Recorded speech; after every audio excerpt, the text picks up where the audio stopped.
शाम प्राची टीवी पर सीरियल देख रही होती है, तभी उसकी सास वहाँ आती है। अरे सीरियल में तो ऐसे मग्न है जैसे आज रात का खाना पड़ोसी आकर बनाएंगे। मुझे पता ही नहीं था आपने अपने बेटे की शादी पड़ोस में भी की हुई है। हैं? मतलब? मतलब इस घर में सारा काम बहू ही करती है, आप तो सिर्फ खर्राटे मारती हैं। अच्छा जी, फिलहाल तो तुम आराम फरमा रही हो, चलो जाओ, ये मेरे टीवी देखने का समय है। इसलिए मुझे भगाया जा रहा है। सॉरी, अब तो बिल्कुल नहीं जाऊंगी। प्राची की इस बात पर दोनों सास बहू के बीच टीवी रिमोट के पीछे बच्चों जैसे छीना झपटी शुरू हो जाती है, जिसके बीच श्लोक भी काम से घर वापस आ जाता है। आज मेरी चूहे बिल्ली की जोड़ी किस बात पर झगड़ रही है? अरे तेरे बीवी मुझे टीवी ही नहीं देखने दे रही। अरे तुम्हारी मम्मी मुझे खाना बनाने के लिए फोर्स कर रही है।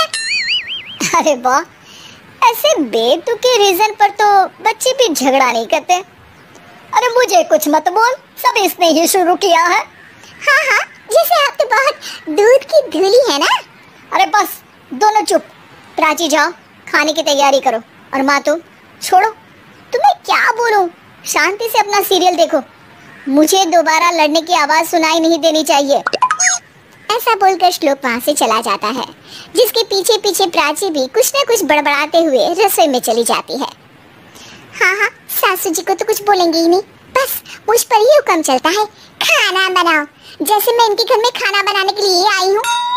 इसी तरह शाम बीतती है और रात को श्लोक और प्राची की सास खाना खाकर सोने चले जाते हैं, लेकिन प्राची गुस्से में कुछ खाए बिना काम में ही लगी रहती है। इस घर में किसी को घंटा फिक्र नहीं पड़ता, मैं खाऊं या भूखी रहूं। प्राची कुछ देर के लिए रसोई से बाहर जाती है और जैसे ही वापस आती है तो वहाँ दूध का भरा ग्लास देखकर हैरान रह जाती है। फिक्र पूरी है, बस दिखाना नहीं है। प्राची दूध पीकर सोने चली जाती है और अगली सुबह एक बार फिर सास बहू का कार्टून नेटवर्क स्टार्ट हो जाता है। ये तुमने ही किया है। अरे अजीब जबरदस्ती है, मैं बोल रही हूँ मैंने कुछ नहीं किया। दोनों ने मिलकर पूरे घर को पागल खाना बनाया हुआ है। यहाँ कोई नॉर्मल इंसान तो रह ही नहीं सकता, इसीलिए अब पड़ोसी क्या रिश्तेदार भी घर आने से कतराते हैं। और सुन बेटे, तू भी चंगा, तेरी माँ भी चंगी, तेरी बीवी भी चंगी, रिश्तेदार। हाँ जी, आपको नहीं पता क्या, गंगाधर ही शक्तिमान है, रिश्तेदार ही। हाँ, बस समझ गया। कभी जानवरों जैसे लड़ेंगी तो कभी जुगलबंदी करेंगी। भाई मैं आप दोनों के बीच में नहीं फंसना चाहता। सास बहू की इस मनमौजी जोड़ी से परेशान होकर श्लोक अपना सिर खुजलाता वहां से चला जाता है। चलो अब मैं भी कीर्तन में जा रही हूँ। इस पर जैसे ही सास कमरे में अपना पर्स लेने जाती है तो वहाँ नाश्ते की प्लेट रखी देख मुस्कुराने लगती है और नाश्ता करके घर से बाहर निकलते हुए कुछ पैसे टेबल पर रख जाती है, जिसके कुछ देर बाद सिलेंडर वाला घर आता है। उमरी मैया, मैं सिलेंडर के बारे में तो बिल्कुल भूल ही गई थी। घर खर्च के सारे पैसे भी मम्मी के पास है और श्लोक से बोला तो उल्टा 4 बात सुनाएंगे। प्राची ये सोच ही रही होती है कि अचानक उसका चेहरा चमक उठता है और वो घर में आकर इधर उधर देखने लगती है। तभी उसकी नजर टेबल पर रखे पैसों पर पड़ती है, जिन्हें वो सिलेंडर वाले को दे देती है। ये सब श्लोक देख लेता है। अच्छा बेटे, इतना बड़ा घोटाला, सबके सामने मैं तेरी दुश्मन और पीठ पीछे तेरी मेरी यारी। इस पर श्लोक एक प्लान बनाता है और शाम को सब एक साथ बैठे होने पर बोलने लगता है। माँ, तुम दोनों की बहुत लड़ाई होती है, इसलिए मैं सोच रहा हूँ कि प्राची को उसके घर छोड़ाऊँ, इससे वो भी खुश रहेगी और तुम भी।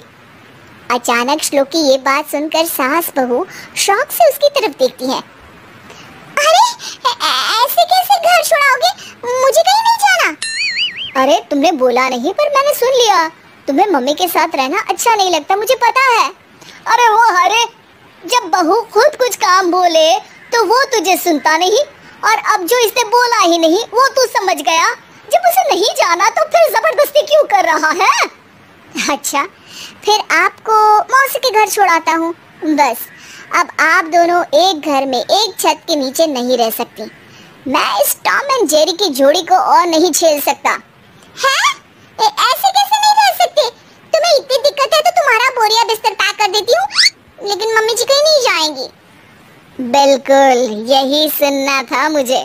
अगर दोनों में इतना ही प्यार है फिर हर वक्त ये लड़ाई का नाटक क्यों करती हो? देखा मैंने कैसे माँ किचन में दूध रखती है और तुम उनके लिए कमरे में नाश्ता रखती हो, और कैसे वो पहले ही तुम्हारी दिक्कत समझकर घर में पैसे रखकर बाहर जाती है। अरे भाई, इतना ड्रामा तो डेली सोप में भी नहीं होता जितना तुम दोनों ने इस घर में फैलाया हुआ है। तू हमें टॉम एंड जेरी बोलता है ना, तो याद कर वो दोनों भी एक दूसरे को बाहर वालों की बुरी नजर से बचाने के लिए हमेशा सबके सामने लड़ते थे, लेकिन अकेले में दिक्कत के समय मदद भी तो करते थे। बस हमारा रिश्ता भी कुछ ऐसा ही है। और वैसे भी अगर सास बहू में तू मैं नहीं होती तो दुनिया वालों को कहानियां कैसे मिलेंगी?